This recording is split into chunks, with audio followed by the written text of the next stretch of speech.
Hello, welcome to संस्कार plus academy. जैसा कि आपको पता रहेगा, हमने 9th स्टैंडर्ड साइंस के महाराष्ट्र बोर्ड के चैप्टर नंबर 3 स्टार्ट किए थे। हमने इस चैप्टर से रिलेटेड 4 लेक्चर ऑलरेडी अपलोड कर चुके हैं।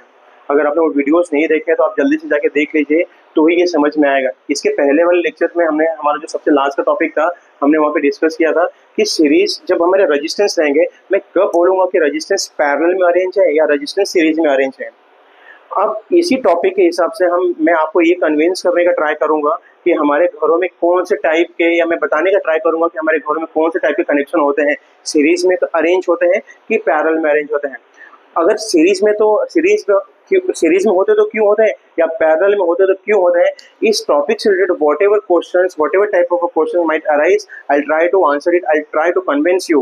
बस आपको समझना क्या है। जो भी चीजें नहीं समझ रही हैं, आपको जल्दी से कमेंट कर दीजिए, हम उसके आंसर देंगे आपको।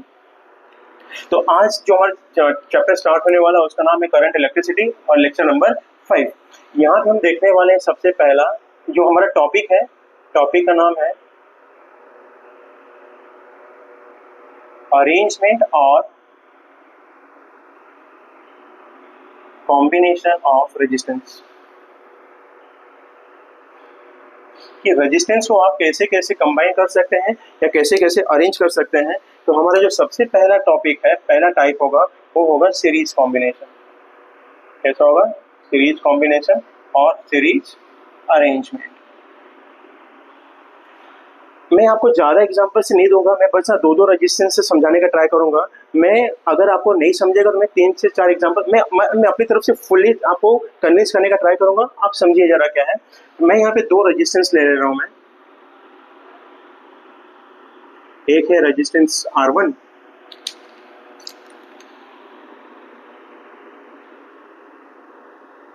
और दूसरा है रेजिस्टेंस R2। ये इसका पॉजिटिव टर्मिनल, ये नेगेटिव टर्मिनल, ये पॉजिटिव टर्मिनल, ये नेगेटिव टर्मिनल। तो हमने पढ़ा था कि जब पॉजिटिव से नेगेटिव कनेक्टेड है या नेगेटिव से पॉजिटिव कनेक्टेड है, तभी क्या बोलूंगा मैं, सीरीज में है। पॉजिटिव टू नेगेटिव है या नेगेटिव टू पॉजिटिव कनेक्ट रहेगा, मैं बोलूंगा कि मेरे जो रेजिस्टेंस कैसे अरेंज है, सीरीज में अरेंज है। तो ये मेरे 2 रेजिस्टेंस कैसे अरेंज है, सीरीज में अरेंज है। अब मैं क्या करता हूँ, इसके अक्रॉस अभी करंट फ्लो होगा क्या? इसके अंदर से करंट नहीं फ्लो होगा। करंट कब फ्लो होगा? जब उसके अक्रॉस में पोटेंशियल डिफरेंस क्रिएट करूंगा तब। तो मैंने क्या किया, इसको एक बैटरी से ज्वाइन कर दिया, बैटरी और स्विच लगा दिया। ये के फॉर स्विच हो गया और इसको आप V से लिख दो, ये पोटेंशियल डिफरेंस हो गया। तो अब इस कंडीशन में हमने पढ़ा था कि करंट कहाँ से कहाँ फ्लो होता है, प्लस से माइनस की तरफ फ्लो होने लगेगा। यहाँ से I अमाउंट का करंट निकलेगा। अब जब I अमाउंट का करंट निकलेगा, यहाँ पे पहुंचेगा A पे, और यहाँ पे नाम दे दो B। ये AB पे पहुंचेगा, यहाँ पे दे दो B,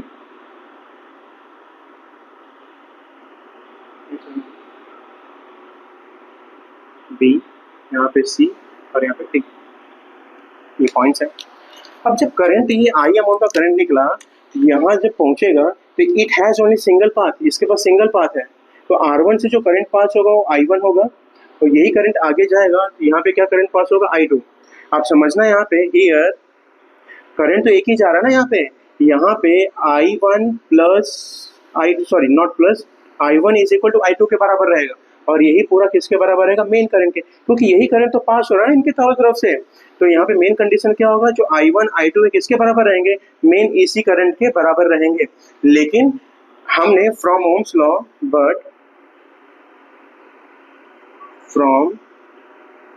लॉ हमने देखा था V is equal to IR होता है।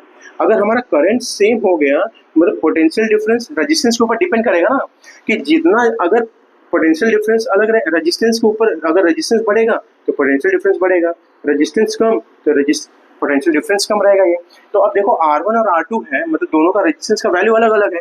जब रेजिस्टेंस का वैल्यू अलग अलग है तो पोटेंशियल डिफरेंस का वैल्यू भी क्या रहेगा, अलग अलग रहेगा। मतलब इसके अक्रॉस जो पोटेंशियल डिफरेंस रहेगा वो V1 रहेगा, और इसके अक्रॉस जो पोटेंशियल डिफरेंस रहेगा वो क्या रहेगा, V2 रहेगा। दोनों का पोटेंशियल डिफरेंस अलग अलग है। तो देयरफॉर हम बोल सकते हैं यहाँ पे V1 plus V2 is equal to किसके बराबर रहेगा, इन दोनों को ऐड करोगे, V1 को और V2 को ऐड करोगे, V1 V2 क्या है, पोटेंशियल डिफरेंस। तो ये पोटेंशियल डिफरेंस किसके बराबर होगा, इस मेन वाले के बराबर होगा। तो अब जैसा कि हमने पढ़ा है V is equal to I R होता है, तो आप क्या पुट करो इस इक्वेशन में, V is equal to I R put करो, तो हमने पढ़ा V इज इक्वल टू क्या होगा, V1 प्लस V2 होगा। अब यहाँ पे हमने पढ़ा है V इज इक्वल टू क्या होता है, आई आर, तो यहाँ पे क्या हो जाएगा I1 R1, और यहाँ पे क्या हो जाएगा I2 R2। अरे 2 है ना, 2 और 1 तो 1 और 2 एडजस्ट कर दिया, लेकिन ऐसा बोल सकते हैं but I1 is equal to I2 is equal to I के बराबर है। तो जहाँ पे I1 और I2 वहाँ पे I पुट कर दो वैल्यू, तो जब हम I वैल्यू पुट करेंगे तो then will get the answer I upon I into R is equal to I R1। I1 की जगह पे क्या पुट करना है I, और प्लस I2 की जगह पे भी क्या पुट करना है I। यहाँ से हमारा कंडीशन आएगा I R is equal to, यहाँ से दोनों जगह से I कॉमन, अंदर क्या बचेगा R1 प्लस R2, यहाँ से एक आई कैंसिल हो जाएगा और ये बचेगा R is equal to R1 plus R2। इसको हम नाम दे देते हैं S, रेजिस्टेंस इन सीरीज।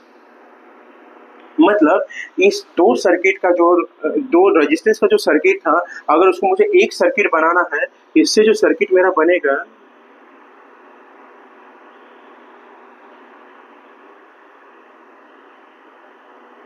ये फाइनल सर्किट बनेगा और इसका वैल्यू कितना रहेगा RS के बराबर। मतलब सीरीज में कनेक्टेड है, तो सीरीज में जब पूछा यहाँ पे RS को आप समझ जाना इफेक्टिव रेजिस्टेंस बोलते हैं। क्या बोलते हैं, इफेक्टिव और रिजल्टेंट रेजिस्टेंस बोला जाता है। कब बोला जाता है, जब ये सीरीज में RS मतलब क्या, resistance connected in a series, तो उसका वैल्यू कितना रहेगा R1 प्लस R2। मैंने 2 रेजिस्टेंस लिए हैं इसलिए R1 प्लस R2 लिखा, अगर 10 रेजिस्टेंस रहता तो अप टू 10 तक लिखता था, R1 plus R2 plus R3 plus R4, ऐसे से करके मैं लिखते जाता था मैं। अब इसका जो अगला कंसेप्ट है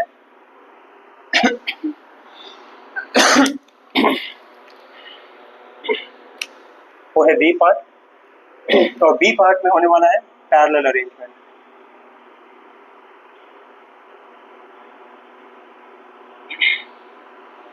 अब इस पैरेलल अरेंजमेंट में हमने देखा था कि जब दो रेजिस्टेंस पॉजिटिव टू पॉजिटिव और नेगेटिव टू नेगेटिव कनेक्टेड है, तो बोलेंगे वो रेजिस्टेंस एक दूसरे से कैसे कनेक्टेड है, पैरेलल में कनेक्टेड है।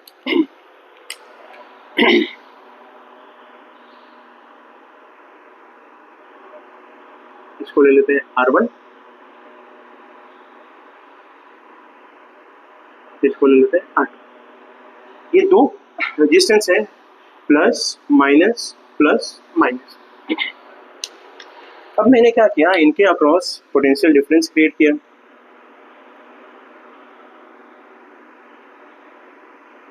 आप देखोगे बड़ा वाला लाइन प्लस होता है, छोटा वाला लाइन माइनस होता है।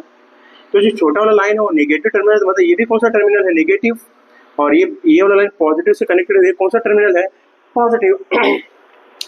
तो हम क्या करते हैं यहाँ पे, सॉरी ये पॉजिटिव है, तो पॉजिटिव से पॉजिटिव को कनेक्ट कर रहे हैं, किससे, पॉजिटिव को पॉजिटिव से और पॉजिटिव को पॉजिटिव से कनेक्ट कर रहे हैं। मतलब कौन सा अरेंजमेंट कर रहे हैं, पैरेलल अरेंजमेंट कर रहे हैं। नेगेटिव से नेगेटिव को अरेंज कर रहे हैं, नेगेटिव से नेगेटिव को अरेंज कर रहे हैं, मतलब कौन सा अरेंजमेंट कर रहे हैं हम लोग, पैरेलल। मतलब ये जो सिंबल, ये जो डायग्राम है मेरा कौन से अरेंजमेंट का है, पैरेलल अरेंजमेंट का है।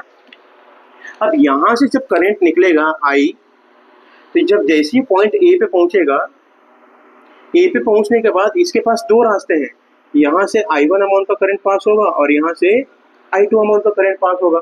मतलब दोनों करंट अलग अलग रहेंगे, यहाँ से I1, यहाँ से I2, यहाँ भी I1 और यहाँ भी I2। लेकिन जैसे ही वो पॉइंट B पे आएंगे वो क्या बन जाएगा, I1 प्लस I2, और ये I1 प्लस I2 किसके बराबर रहेगा, इस मेन करंट के बराबर रहेगा, क्योंकि यही करंट तो यहाँ पे जाके स्पीड अप हो जा रहा है ना ये। तो यहाँ पे हम देखेंगे here I1 plus I2 is equal to क्या रहेगा I, लेकिन यहाँ पे पोटेंशियल डिफरेंस क्या होने वाला है, सेम होने वाला है, क्योंकि दोनों एक ही टर्मिनल के बीच में जुड़े हैं ना, यही दोनों का टर्मिनल तो एक ही पे है ना, R1 का भी इसी पे जुड़ा है और R2 भी इसी पे जुड़ा है। मतलब हम यहाँ पे बोल सकते हैं and V1 is equal to V2 किसके बराबर रहेगा, मेन पोटेंशियल डिफरेंस के बराबर रहेगा। जैसे मान लो इसका पोटेंशियल डिफरेंस V1 और इसका पोटेंशियल डिफरेंस V2, तो V1 और V2 दोनों क्या रहेंगे, सेम रहेंगे। तो इस कंडीशन में हमको ये वाला चीज लेना है। तो हमको पता है फ्रॉम ओम्स लॉ से क्या आता है, V is equal to I R, therefore हम लिख सकते हैं I is equal to V upon R. ये वाला वैल्यू हमको इस इक्वेशन में पुट करना है। जब हम इस इक्वेशन में पुट करेंगे तो हमको आंसर्स मिलेंगे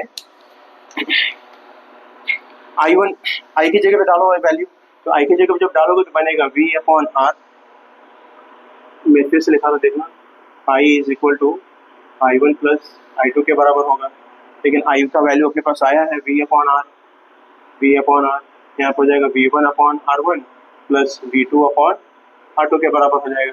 लेकिन हमने पढ़ा V1 is equal to V2 is equal to V के बराबर है, मतलब हम लिख सकते हैं R V1 की जगह पे V लिख दो तो R1 के बराबर हो जाएगा, प्लस V2 की जगह पे भी V लिख दो, V2 की जगह पे क्या लिख सकता हूँ, V2 लिख सकता हूँ, यहाँ पे लिखा ना मैं, सेम रहेगा पोटेंशियल डिफरेंस, ये R2 के बराबर हो जाएगा। यहाँ पे आएगा V अपॉन R, यहाँ से V कॉमन हो जाएगा तो यहाँ पे आ जाएगा 1 upon R1 plus 1 upon R2, यहाँ से V कैंसिल, तो you will get the answer 1 upon R is equal to 1 upon R1 plus 1 upon R2। यहाँ पे जो आ रहा है वो पैरेलल अरेंजमेंट के लिए है, हम किसके लिए ले रहे हो, पैरेलली अरेंज के लिए ले रहे हैं। अब यहाँ पे 1 अपॉन RP, अगर आप इसको क्रॉस मल्टीप्लाई करोगे तो आप जब क्रॉस मल्टीप्लाई करोगे तो आंसर आएगा R1 plus R2 upon R1 into R2, cross multiply किया हमने ये, लेकिन अपने को वैल्यू किसका चाहिए, RP का। यहाँ पे अपने पास आंसर क्या है 1 अपॉन RP। जब इसको उल्टा करोगे आप, डिनोमिनेटर को न्यूमरेटर बना दिए, तो यहाँ पे भी क्या करो, डिनोमिनेटर को न्यूमरेटर बना दो, तो R1 into R2 upon R1 plus R2, ये हमारा वैल्यू आएगा, ये हमारे क्या आएंगे, वैल्यू आएंगे। तो जब आप पैरेलल में अरेंज करोगे तो ये वाला रेजिस्टेंस आएगा, और जब आप सीरीज में अरेंज करोगे तो ये वाला आपको रेजिस्टेंस आएगा। अब समझना, ये तो आगे बुक में दिया गया है, आपको होप मैंने आपको और अच्छे से समझाया कि क्या है। ये टॉपिक्स बहुत इंपॉर्टेंट है, आपको यहाँ पे भी काम आएंगे, 10th में भी काम आएंगे, 11th 12th में भी काम आएंगे, तो आप समझने का ट्राई करना। आप यहाँ पे रेजिस्टेंस को अरेंज कर रहे हो, आप 11th 12th में जाओगे तो आपको सेल्स को अरेंज करना रहेगा सेम पैटर्न से। आपको पता रहना चाहिए पैरेलल कब बोलूंगा, जब प्लस से प्लस रहता है या माइनस से माइनस रहेगा, सीरीज कब बोलूंगा, जब प्लस से माइनस रहेगा या माइनस से प्लस रहेगा तो बोलूंगा मैं। अब मान लो हमारे घर में 2 फैन लगा हुआ है, हमें अब मैं आपको बताने जा रहा हूँ कि हमारे घरों में कौन सा कनेक्शन होता है। तो मान लो कि अगर हम सीरीज के लिए बात करते हैं, तो अगर मेरे घर में 2 फैन लगा है और मैंने क्या किया, जब बटन बंद किया मैंने, जब बटन बंद किया, ये पहला तो फैन बंद होगा, तो दूसरा फैन ऑटोमेटिकली बंद हो जाएगा। दूसरा फैन क्या हो जाएगा, ऑटोमेटिकली बंद हो जाएगा। ऐसा होता है कि हमारे घरों में नहीं होता ऐसा, हमारे घरों में हर एक डिवाइसेस के लिए अलग अलग बटन दिया रहता है। बटन के फैन के लिए अलग बटन है, मोबाइल चार्जिंग के लिए अलग बटन है, टीवी के लिए अलग बटन है। मतलब क्या है कि एक बटन बंद कर रहा हूँ तो पर्टिकुलर चीज ही बंद हो रहा है, बाकी के आगे की चीजें क्या चल रही हैं, चालू है। मतलब हमारे घरों में सीरीज कॉम्बिनेशन नहीं होता, क्योंकि एक चीज को बंद करने से सारी चीजें बंद हो जाती हैं क्या, नहीं। एक बटन बंद करने से सारी चीजें बंद हो जाती है। अगर मुझे पंखा बंद करना है तो बस पंखा ही बंद होता है, पूरा लाइट पूरा पंखा बंद हो जाता है क्या, नहीं। हाँ, एक चीज होता है एमसीबी, एमसीबी को जब आप गिरा दो तो पूरा लाइट चला जाता है। मतलब एमसीबी कैसे कनेक्ट है हमारे सर्किट से, सीरीज में। लेकिन बाकी के जो अप्लायंसेस हैं, टीवी, मिक्सर, फ्रिज, ये सब एक दूसरे से कैसे कनेक्टेड है, पैरेलल अरेंजमेंट में है। कैसे अरेंज है, पैरेलल में, सीरीज में नहीं है। तो याद रखना, सीरीज में जो अरेंज है तो कौन होता है, एमसीबी। एमसीबी हमारे घरों में कैसा अरेंज है, सीरीज में। अब पैरेलल वाला देखते हैं। मान लो हमारे घर में 2 फैन है, 2 फैन है। अब मैंने क्या किया, यहाँ पे स्विच लगाया है। अब स्विच जब बंद करूंगा तो इसके थ्रू तो करंट जाएगा। मान लो अगर मुझे इसको बंद करना है, अगर इसको बंद करना है, जैसे मान लो यहाँ पे भी एक स्विच जैसे यहाँ पे एक स्विच लगा देते हैं हम लोग। अगर मैंने इसको बंद किया, ये तो बंद हो गया, लेकिन करंट यहाँ से तो फ्लो कर रहा है ना, ये I2 तो बंद हो गया, लेकिन यहाँ से करंट फ्लो हो रहा है। मतलब एक चीज अगर मैं बंद कर रहा हूँ तो दूसरा चीज अपने आप चालू ही रहेगा। जब तक इसको मैं पर्टिकुलर बंद नहीं करूंगा तब तक ये चलता रहेगा। मतलब हमारे घरों में जो अरेंजमेंट रहता है कैसे रहता है, पैरेलल अरेंजमेंट रहता है। तो हमारे घरों में जितने भी होम अप्लायंसेस होते हैं, याद रखना कैसे कनेक्ट रहते हैं, पैरेलली कनेक्ट रहते हैं। आई होप आपको ये सारी चीजें समझ में आ रही हैं। पैरेलल अरेंजमेंट क्या होता है, सीरीज अरेंजमेंट क्या होता है। हमने एक लास्ट एक छोटा सा कंसेप्ट मैं आपको बताने का ट्राई करूंगा। हमने जो रेजिस्टेंस पढ़ा, क्या रेजिस्टेंस को हम 0 तक ला सकते हैं क्या? क्योंकि हमने जो भी वायर यूज किया, जितने भी मेटल्स हम अभी तक यूज कर रहे हैं, सबका कुछ ना कुछ रेजिस्टेंस है। अगर 10 अमाउंट का एनर्जी मैं दे रहा हूँ तो बाहर 9 अमाउंट का ही एनर्जी निकल रहा है, कुछ ना कुछ रेजिस्टेंस हीट के फॉर्म में लॉस करवा दे रहा है। तो अगर मैं क्या करता हूँ, किसी भी वायर को जो भी रेजिस्टेंस है, अगर रेजिस्टेंस किसका रहेगा, किसी वायर का रहेगा, वायर मतलब क्या, कंडक्टर का रहेगा।